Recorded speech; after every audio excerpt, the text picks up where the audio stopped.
Halo, shalom, selamat pagi guys semuanya. Jumpa lagi dengan gue di vlog gue yang baru gue jalanin lagi setelah mungkin kurang lebihnya sekitar 2 minggu atau 3 minggu belakang gue sempat vakum membuat vlog ini. Dan gue memutuskan untuk kembali membuat vlog ini karena bagi gue ini bermanfaat buat gue pribadi, karena setiap kali gue mendapatkan sesuatu yang baru, lebih mudah gue untuk membuat dokumentasinya secara video ini daripada gue harus ditulis lewat buku catatan.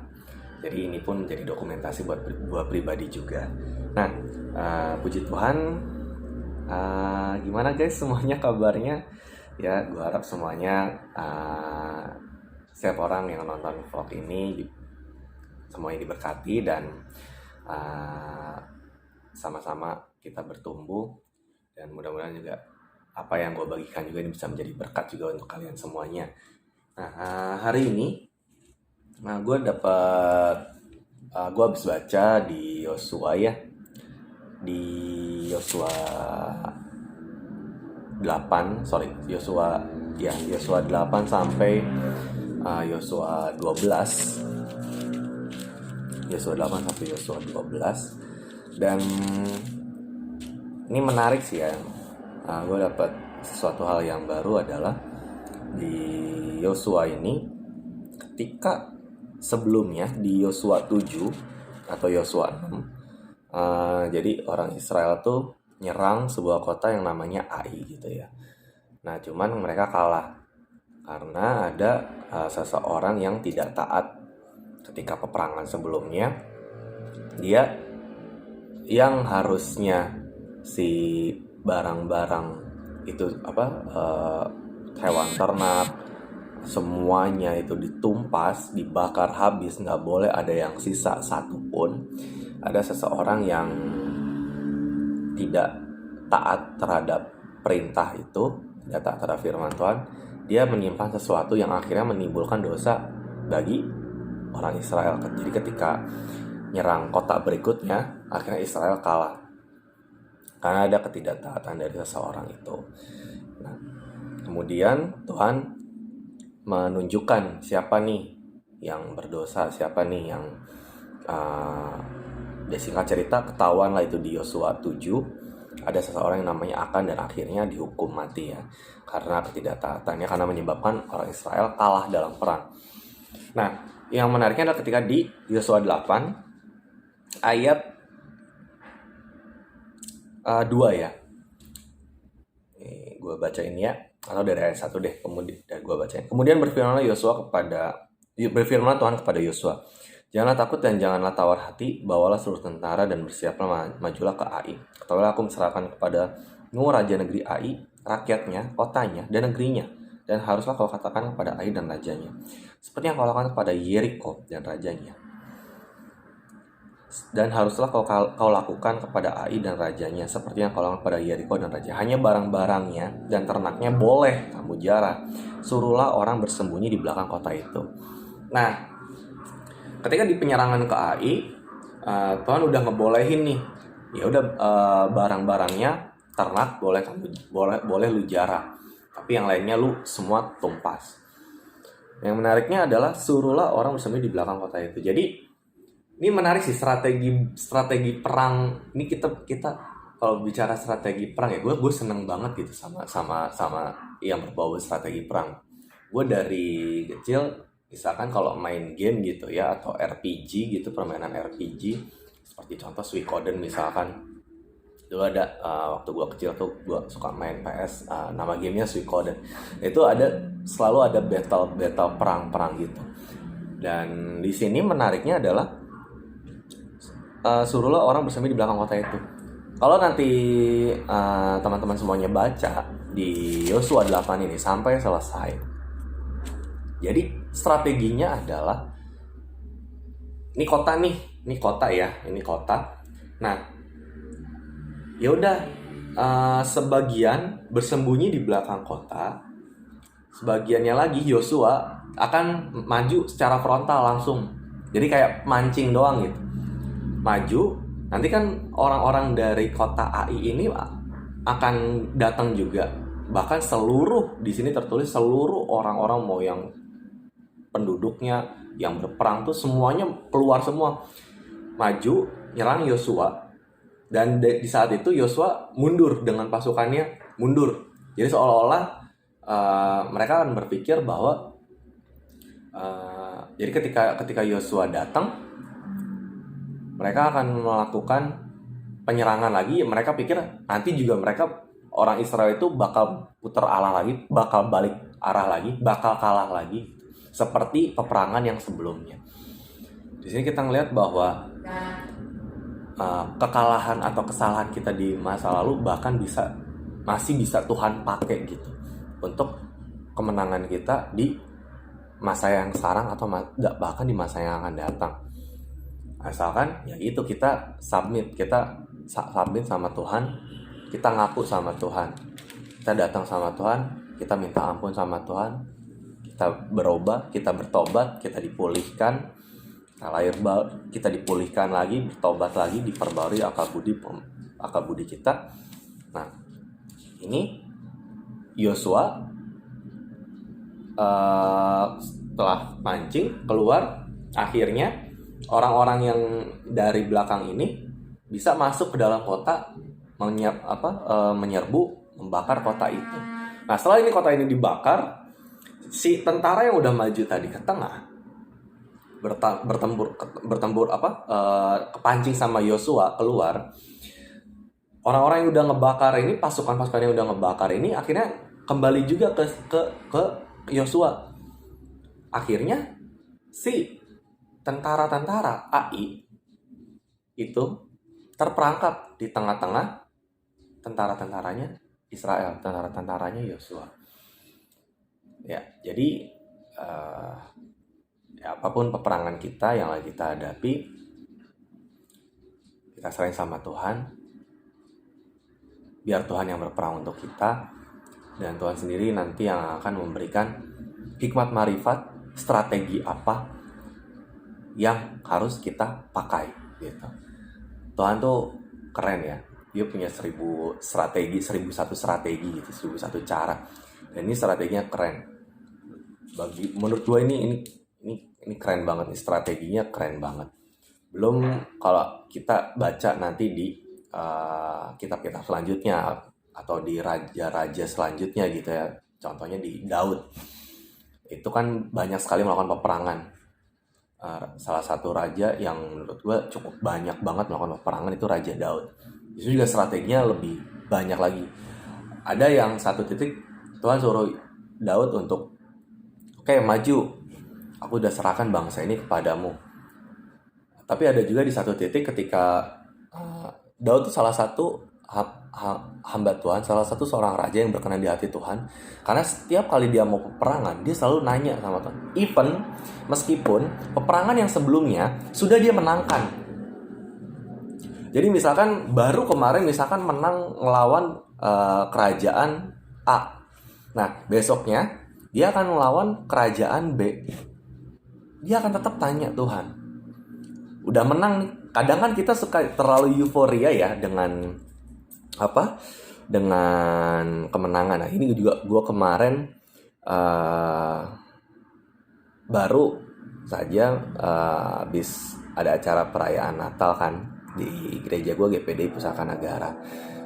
Nah, hal yang akhirnya gue upload juga di video di YouTube, cuplikannya video hanya untuk di praise and worship-nya aja. Yang menariknya adalah itu kalau gue boleh jujur, tim pujian penyembahan kami ini masih baru gitu, bisa dibilang masih baru, masih dari awal tahun kemarin atau pertengahan tahun kemarin, lebih tepatnya pertengahan tahun ini di Agustus 2020 baru dibentuk kepengurusannya, baru dibentuk tugasnya, ini segala macam, baru ada tujuan, baru ada visi, pengen lebih baik, gak mau yang biasa-biasa aja seperti sebelum-sebelumnya gitu. Ingin ada suatu perubahan, ingin ibadah kualitas musiknya itu sangat-sangat tidak monoton dalam tanda kutip gitu ya, tidak itu aja, tidak kaku, tidak, kalau kata orang Sundanya, kolot teuing gitu ya. Nah,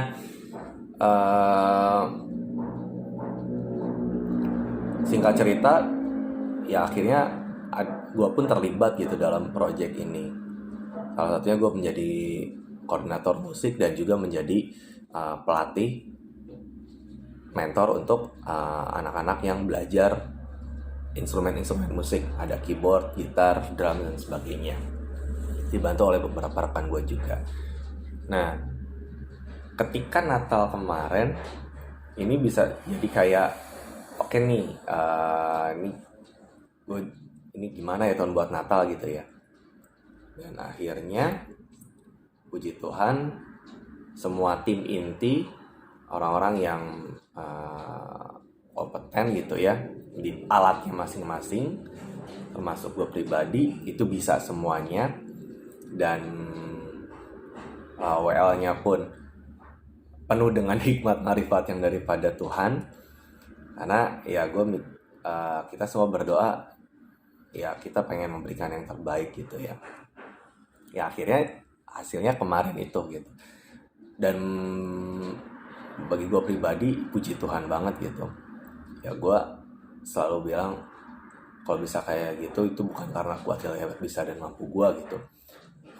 Menurut gue itu udah, kalau bagi kalian yang nonton di video yang sebelumnya, yang tentang praise and worship cuplikan Natal, mungkin sama of you ngelihatnya biasa aja, atau mungkin ya standar lah, emang standarnya segitu.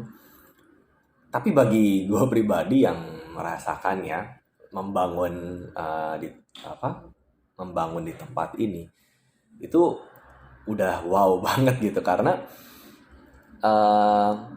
jarang-jarang banget bisa seperti itu. Dan jarang-jarang banget juga orang-orang yang kompeten di keyboard, orang-orang yang kompeten di bass atau di gitar atau di drum, itu bisa ngumpul bareng di waktu yang sama, di timing yang sama.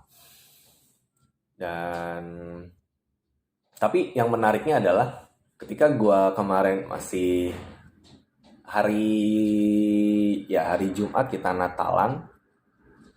Nah, hari Sabtu pagi gue saat teduh, Tuhan bilang, gue masih terngiang-ngiang tuh ya sama video tersebut, sama ya euforia acara kemarin. Gue masih gue dengerin terus juga berulang-ulang. Tapi satu titik Tuhan bilang gini, jangan terlena ya. Kadang orang tuh move on itu hanya dari sesuatu yang menyakitkan atau yang tidak enak. Contoh misalkan patah hati, ya udah ampunin, lupain gitu, ampunin, pulih, lupain, ampunin, pulih, lupain. Tapi berapa banyak orang yang nggak bisa move on dari sesuatu hal yang baik dari hidupnya. Berapa banyak orang yang akhirnya menjadi orang yang hidup di masa lalu, tapi bukan dalam penyesalan, tapi dalam gloriousnya dia di masa lalu gitu. Jadi Tuhan ngajarin, oke, kemarin itu udah hebat, kemarin itu bagus, itu yang terbaiknya yang kamu bisa. Nah udah, lupain. Berikutnya, kamu harus lebih baik dari itu. Jadi itu menjadi standar baru segini. Yang kemarin itu yang terbaik yang kamu bisa berikan. Ya udah itu segini. Ya udah itu jadi standar baru buat kamu. Selanjutnya kamu harus lebih daripada itu. Bukan mengulang, tapi harus lebih daripada itu. Dan ketika kebetulan gue juga sekarang lagi ada UTS dan gue juga di pelajaran manajemen umum, gue pun dapat materi itu, yaitu tentang continuous improving.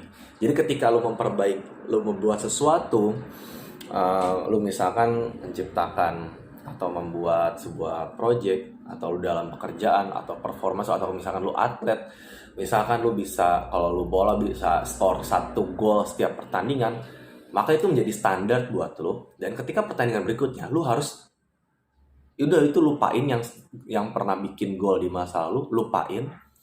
Di berikutnya lo harus bikin gol 2. Di pertandingan berikutnya lo harus bikin gol 3. Itu menjadi standar baru, continuous improving namanya. Jadi ketika lo mencapai satu tonggak sejarah, mencapai satu milestone, itu menjadi standar. Ya udah di situ. Selanjutnya lo harus lebih daripada itu. Jadi jangan menjadi manusia sejarah, tapi ciptakanlah sejarah baru gitu. Ukir sejarah baru. Dan itu yang gue dapat kemarin pas abis ibadah Natal, perayaan Natal. Gue ya terima kasih Tuhan ya. Tapi ya akhirnya gue juga dapat sesuatu hal yang barunya itu. Ini menjadi standar baru. Gue harus lebih daripada ini gitu. Continue. Itu sama seperti kalau dalam perusahaan.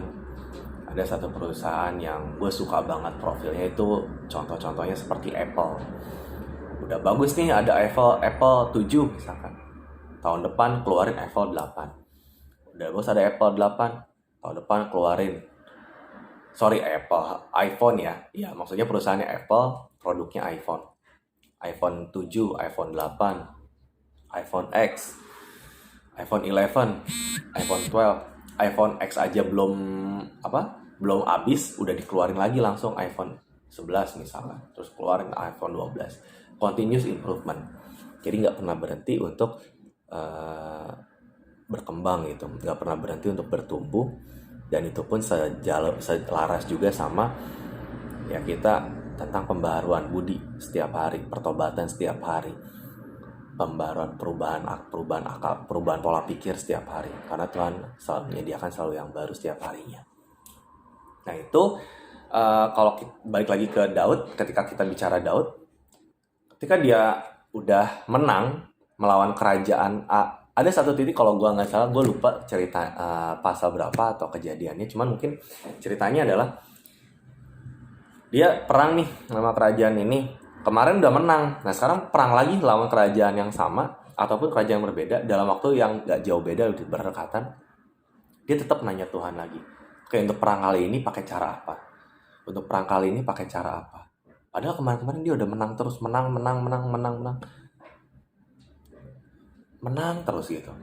Tetapi dalam setiap peperangan dia selalu tanya Tuhan lagi, sehingga menjadi setiap kali perang itu menjadi sesuatu yang baru gitu. Strateginya beda-beda lagi. Ada yang serang langsung, ada yang mundur dulu, ada yang lewat barat, ada yang macam-macam.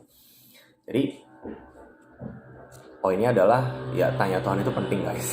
Tanya Tuhan itu penting, dan gunakan, jadi cari Tuhan dulu, baru nanti Tuhan akan kasih strateginya. Strategi apa yang kita harus kerjain gitu dalam hidup kita, sesuai dengan strateginya, caranya dia, biar dia yang pimpin, karena dia nanti yang akan berperang untuk kita gitu, ganti kita. Nah berikutnya satu hal yang masih tentang tanya Tuhan juga, itu ada di Yosua 9 ya. Itu di Yosua 9, ketika ada orang-orang dari Gibeon. Orang-orang Gibeon ini adalah orang-orang yang udah dipersiapkan untuk ditumpas sama Tuhan gitu. Tetapi mereka dalam tanda kutip menipu orang Israel. Mereka ingin mengadakan perjanjian damai gitu. Tetapi mereka di awal nggak bilang kalau mereka adalah orang Gibeon gitu. Mereka bilangnya adalah saya orang dari jauh gitu. Padahal mereka orang-orang situ. Salah satu ya mungkin di sini kalau aku baca di kitab sebelumnya pakai yang terjemahan Amplified, itu resident of Gibeon.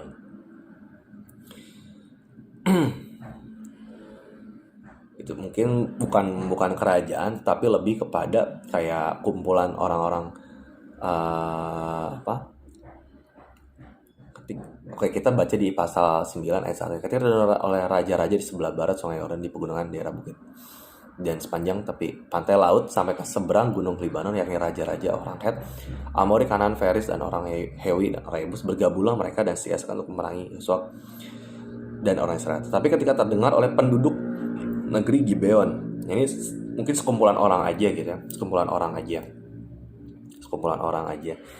Nah, mereka tahu nih, ini semua daerah ini udah bakal ditumpas nih sama Israel, karena udah diserahkan kepada Tuhan, oleh Tuhan kepada bangsa Israel. Mereka ingin selamat. Akhirnya mereka istilahnya dalam tanda kutip menipulah Yosua, seolah-olah mereka berkata mereka dari bangsa yang jauh, padahal mereka orang situ, hanya agar hidupnya bisa selamat dan tidak ditumpas gitu. Nah, sedangkan kan Tuhan udah nyuruh mereka untuk ditumpas. Mereka datang, itu ada di ayat 15 ya. Maka Yosua mengadakan persahabatan dengan mereka, mengikat perjanjian. Jadi akhirnya Yosua membuat janji bersumpah atas demi nama Tuhan Allah orang Israel, maka si orang-orang ini tidak akan ditumpas dan mereka boleh selamat gitu. Nah, tetapi ketika mereka udah mau perang nih ngelawan orang Gibeon, baru tuh tahu orang-orang yang kemarin itu adalah orang-orang Gibeon. Baru ditanyain, kenapa kamu kok menipu kami gitu kan? Padahal di sini ada salah satu ayat, sebentar ya. Nah, di ayat sebelumnya, di ayat 14-nya, lalu orang-orang Israel mengambil bekal orang-orang itu, artinya mereka menerima istilahnya mah upeti gitu ya. Upeti dari orang-orang ini. Jadi kan kalau misalkan diterima berarti artinya ya udah, lu mau damai nih, ya udah gue terima, udah lu nggak bakal gue apa-apain gitu kan. Tetapi tidak meminta keputusan Tuhan. Jadi mereka nggak nanya Tuhan lagi. Nah, terus gue ngerenung kan ketika baca satu pasal ini. Oke, jadi sebenarnya ini benar atau enggak? Ini boleh atau enggak? Ini betul nggak yang Yosua dan orang-orang Israel lakukan, mengadakan perjanjian damai terhadap orang-orang Gibeon? Sedangkan Tuhan udah nyuruh ini untuk ditumpas. Tetapi mereka surrender gitu. Mereka, udahlah gue daripada mati konyol, gue juga tahu nih lu tuh disertai Tuhan. Gue gak mungkin bisa perang menang lawan lu tuh gak bisa gitu. Udah gue percaya deh, gue surrender, gue ikut lu deh gitu. Gue jadi budak lu deh, gue jadi babu lu deh, gak apa-apa gitu. Kasarnya kan, dalam tanda kutip. Bukan dalam tanda kutip, memang akhirnya pada akhirnya mereka dijadikan budak gitu oleh Yosua. Dan mereka juga di sini dibilang ketika udah ketahuan nih, kenapa kamu menipu kami, di ayat 24 ya. Sebab telah dikabarkan dengan sungguh-sungguh pada hamba-hamba ini bahwa Tuhan Allahmu memerintahkan kepada Musa hambanya. Artinya mereka tuh mendengar segala hal yang udah Tuhan kerjakan. Seperti Rahab dulu, masih ingat ya di vlog gue tentang Rahab. Seperti Rahab dulu yang sudah mendengar tentang apa yang Tuhan kerjakan kepada bangsa Israel. Mereka pun sama mendengar, mulai dari keluar dari Mesir, mulai dari tulah-tulah atas Mesir, mulai dari membelah laut, lalu bangsa Israel lewat berjalan di antaranya gitu. Hal tanda-tanda ajaib. Nah, mereka mendengar sebab telah dikabarkan dengan ayat 24 ya, Yosua 9 ayat 24.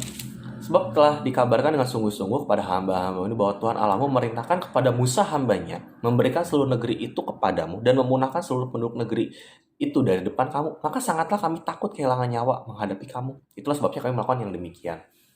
Jadi dalam arti ya kita udah tahu gitu, Tuhan beserta sama lu, ini tanah udah Tuhan serahin buat lu semua. Mati konyol kalau gue ngelawan lu, udah gue surrender deh. Nih gue bawa upeti nih buat lu, terima nih. Adakanlah perjanjian damai antara lu sama gue.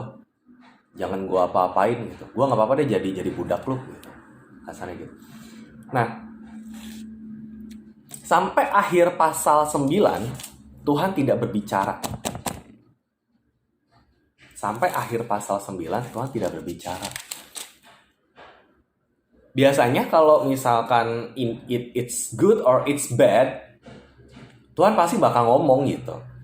Tetapi sampai akhir pasal 9 di ayat 27, Tuhan seolah-olah kayak diem gitu. Gue ngelihat apa yang gue dapat adalah Tuhan kayak diem gitu. Kok Tuhan nggak ngomong? Ini berarti benar atau enggak nih? Yosua berada di dua kondisi, antara dia mau bunuh tuh orang-orang Gibeon, tetapi mereka udah mengikat perjanjian sumpah untuk membuat mereka damai, nggak dibunuh. Tuhan udah suruh tumpas semuanya. Ya, salah sendiri kenapa nggak tanya Tuhan dulu gitu kan? Malah main terima aja perjanjian damai itu. Nah, tapi mereka surrender loh. Mereka si orang-orang Gibeon ini gitu. Artinya ya udah kalah gitu. Dan mereka juga, karena gue udah ngedenger Tuhan udah nyerahin ini, artinya mereka denger, mereka takut, mereka akhirnya percaya juga kan. Mereka percaya juga, sama seperti Rahab kemarin. Tapi dengan cara menipu. Mereka menipu Yosua. Tapi di sini Tuhan tuh nggak ngomong. Nah, di pasal selanjutnya, ketika si perkumpulan warga Gibeon ini dan ini akhirnya raja-raja negeri raja-raja, ada lima raja ngedenger bahwa si orang-orang Gibeon ini udah surrender kepada Israel. Artinya sudah menjadi wilayah Israel gitu kan, karena udah bersekutu sama Israel. Akhirnya lima raja dari mulai dari apa ya tadi, Amori dan lain-lain ya. Ada Raja Eglon, Hebron, Yerusalem gitu, semuanya. Mereka memerangi si penduduk Gibeon ini. Nah, ketika penduduk Gibeon ini minta lari nih sama Yosua, minta tolong. Oi, perhatiin nih hamba lu gitu. Perhatiin nih gue hamba lu. Nih ada lima raja udah nyerang kependudukan kita, kota kita gitu. Tolong datanglah kepadaku dan di ayat 4, datanglah kepadaku dan bantulah aku supaya sorry. Bukan. Oh, ayat 6 ya, ayat 6. Lalu orang-orang Gibeon itu menyuruh orang kepada Yosua di tempat perkemahan di Gilgal, mengatakan, "Jangan menarik tanganmu daripada hamba-hambamu ini." Nah, di ayat 8 Tuhan berfirman Tuhan kepada Yosua, "Janganlah takut kepada mereka, sebab aku menyerahkan mereka kepadamu." Janganlah takut sama raja-raja itu, aku udah menyerahkan raja-raja itu kepadamu. So, jadi what do you think? Benar atau enggak yang dilakukan Yosua melakukan perjanjian damai dengan orang-orang Gibeon yang seharusnya ditumpas, tetapi mereka sudah surrender gitu, udah kalah, udah surrender, udah menyerah, udah ya udahlah gue jadi budak lu aja sama orang Israel, karena gue udah dengar Tuhan beserta dengan lu, gue ikut lu aja deh gitu. Sampai satu titik akhirnya yang gue dapat adalah bukan masalah benar atau nggak benar ya. Karena kalau kita ingat di Roma 12 ayat 2 ya, perubahan pola pikir, apa yang baik, yang berkenan, dan apa yang sempurna. Masalahnya adalah lu tanya Tuhan atau enggak gitu. Ini sering terjadi sih dalam kehidupan gue pribadi juga. Ngebedain antara yang benar dan yang salah itu ya kita udah tahu gitu. Oh ini benar, oh ini salah. Tapi ketika lu harus mengambil keputusan antara yang baik dan yang baik, antara yang benar dan yang benar, yang mana yang harus dipilih, itu lu harus tanya Tuhan. Nah di sini orang-orang Israel mengambil bekal orang-orang itu, tetapi tidak meminta keputusan Tuhan. Dalam bahasa Inggrisnya di Amplified itu lebih ditekan lagi, lebih ditegasin lagi, foolishly, dengan sangat bodoh. dengan bodoh mereka tidak meminta atau bertanya kepada Tuhan. Foolishly. Lu kalau nggak nanya Tuhan dulu, lu goblok. Kita semua goblok. Bego kalau kita nggak tanya Tuhan. Kita harus tanya Tuhan dulu. Even meskipun itu benar gitu. Mungkin memang emang rencana Tuhan orang-orang Gibeon itu menyerahkan diri, memang rencana Tuhan. Tapi it's our tanggung jawab lu gitu, tanggung jawab kita gitu untuk nanya Tuhan dulu. Mungkin memang keputusan lu tuh benar, antara lu mau misalkan orang-orang Gibeon itu ketika menyerahkan diri ditumpas pun benar, karena memang Tuhan bilang untuk menumpas semua orang-orang Gibeon gitu ya. Pun kalau misalkan mereka menyerahkan diri, mereka surrender, itu pun bisa benar juga. Karena pada akhirnya itu jadi jalan daripada Yosua perang satu-satu sama raja ini ke raja ini ke raja ini. Ya udah, mereka 5 raja udah ngumpul tuh nyerang Gibeon, ya udah di situ kesempatan untuk hajar. Memang mungkin juga sudah menjadi rencananya Tuhan. Tetapi pertanyaan, apakah lu nanya Tuhan dulu atau enggak gitu. Nah, ini kecolongan ya, bisa dibilang Yosua kecele nih. Kecolongan di sini. Dan ini bisa jadi pelajaran bukan hanya buat Yosua, tapi juga ini secara pribadi buat gue juga, dan semoga bukan menjadi hanya buat gue, tapi bagi lu semua atau kalian semua yang mendengarkan atau menyimak vlog kali ini, bahwa ya kita harus tanya Tuhan terus gitu. Seperti Daud, udah perang satu udah menang, perang keduanya dalam waktu yang berdekatan tetap tanya Tuhan lagi. Karena mungkin strateginya akan berbeda, karena mungkin strateginya akan ada update strategi baru dan lain-lain. Karena Tuhan kita selalu baru. Ketika kita harus mengambil keputusan dengan membutuhkan hikmat marifat, mana yang harus kita pilih antara yang baik atau yang benar, kita tanya Tuhan dulu. Karena yaitu tadi di Roma 12 ayat 2, berubah dengan pembaharuan budi, sehingga kita tahu apa yang baik, apa yang berkenan, dan apa yang sempurna. Untuk bisa menjadi naik level dari mengambil keputusan sudah tahu apa yang baik dan yang buruk, dan masuk kepada apa yang berkenan dan apa yang tidak berkenan, itu kita harus tanya Tuhan. Dan ketika sudah tahu apa yang berkenan dan apa yang tidak berkenan, dan untuk masuk ke dalam level yang apa yang sempurna dan apa yang tidak sempurna, itu harus tanya Tuhan lagi. Ya mungkin sekian vlog dari gua. Terima kasih dan semoga bisa menjadi berkat untuk kita semuanya. Tuhan Yesus memberkati. Have a nice day.